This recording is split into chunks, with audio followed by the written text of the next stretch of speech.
Oke guys, masih melanjutkan kisah di mana Chrisye menghilang. Di sini Asmita sudah mencari-cari Chrisye ke seluruh sudut rumah, tapi tidak menemukan.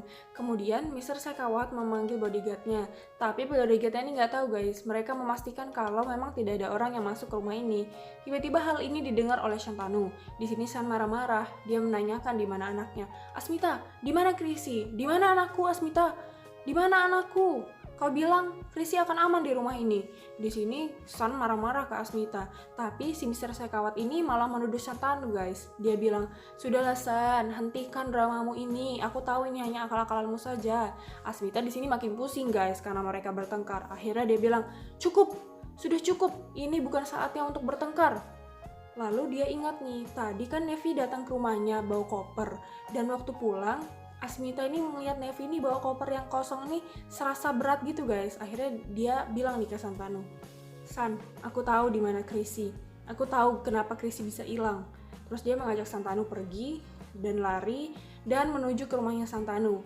Sesampainya di rumah, si Nevi ini tanpa basa-basi langsung aja guys dia ngaku, "Tolong maafkan aku tidak punya pilihan." Di sini Shantanu ini marah-marah. "Kenapa kamu begitu egois? Kamu mengorbankan Chrisye demi Moni." Untungnya si Asmita ini di sini ngerti. "Sudahlah San, mungkin kita akan melakukan hal yang sama kalau jadi dia." Kemudian mereka bergegas lari lagi untuk mencari si Chrisye. Di sini tampak Chrisye sudah diikat ya oleh Nandini. Lalu Nandini muncul nih dan pakai cermin gitu guys, ala-ala 1000 bayangan kali ya. Di sini si Chrisye ini nangis guys karena dia ketakutan.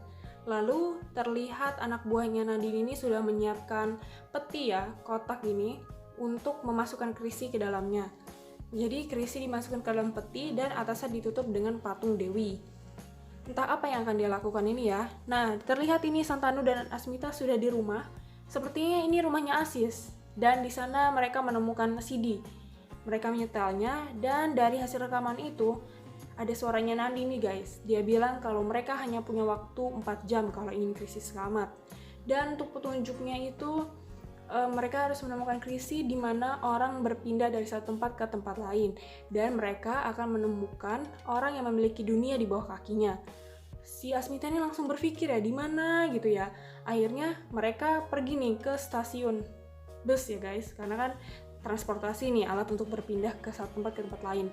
Kemudian ngeliat dia ada patung Dewi nih. Terus dia berdoa di sana. Pas dia mau pergi, kain saringnya ini nyangkut guys. Terus dia teringat, sepertinya patung ini tidak ada di sini nih.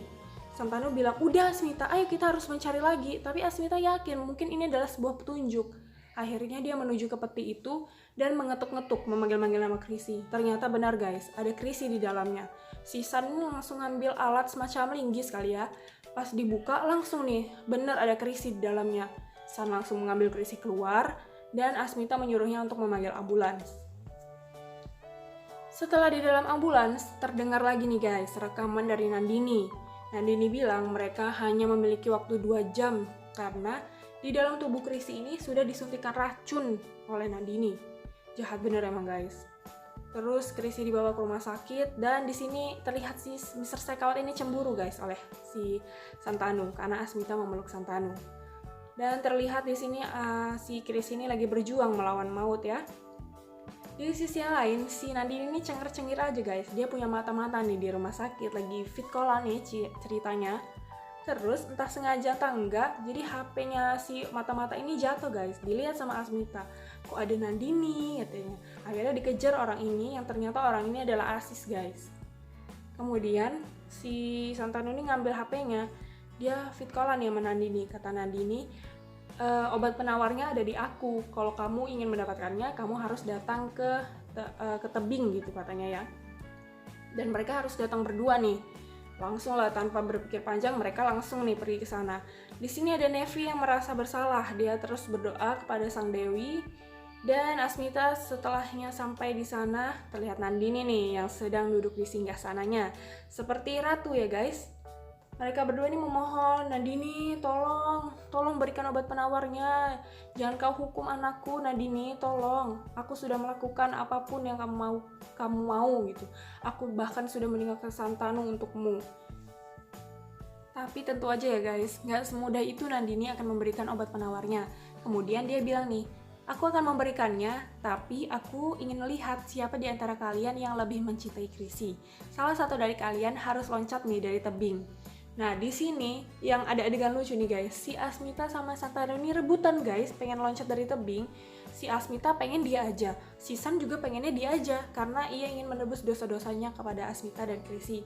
Namun, hal ini dicegah nih oleh Asmita. Dia langsung narik Santanu dan mendorongnya. Akhirnya dia nih yang loncat. Dia bilang, "Tolong jaga anakku Santanu," katanya.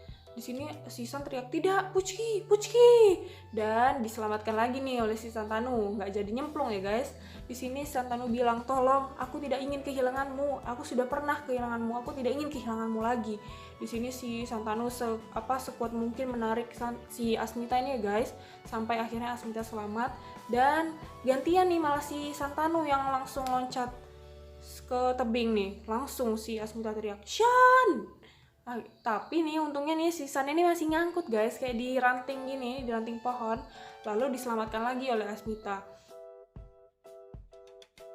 Nah, kemudian si Shan ini berhasil naik ya guys. Lalu Asmita nih bilang, "Shan, ada Chrissy, ada anak kita Shan di sini." Kemudian si Nandini ini kaget guys. Chrissy kan tadi tiba-tiba di rumah sakit. Kenapa dia bisa sadar ada di sini gitu? Padahal obat penawarnya kan ada di Nandini. Si Chrissy itu langsung bilang, "Bibi Kamsa, kebenaran akan selalu menang." Di sini Nandini langsung ngomong nih ya, "Gak usah kamu berbicara omong kosong," katanya gitu. Terus tiba-tiba nih, entah halusinasi atau apa, Chrissy ini berubah jadi warna biru guys, dan membawa di belakangnya itu ada sapi gitu. Sapi ini terlihat sudah berusaha untuk menyeruduk Nandini. Lalu Nandini ini terbang guys, mental nih Nandini masuk ke dalam tebing. Lalu si San ini langsung menangkap obat penawarnya ini ya guys, langsung disuntikan ke tangannya si Chrissy ini. Lalu segera membawanya ke rumah sakit.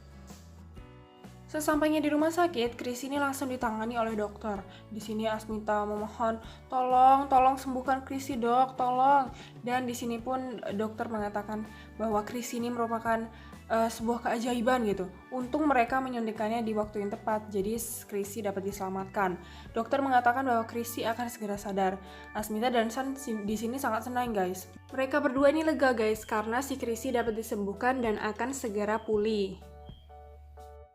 Nah guys, ini dia akhir dari kisah penyelamatan Chrissy. Sampai jumpa di kisah selanjutnya.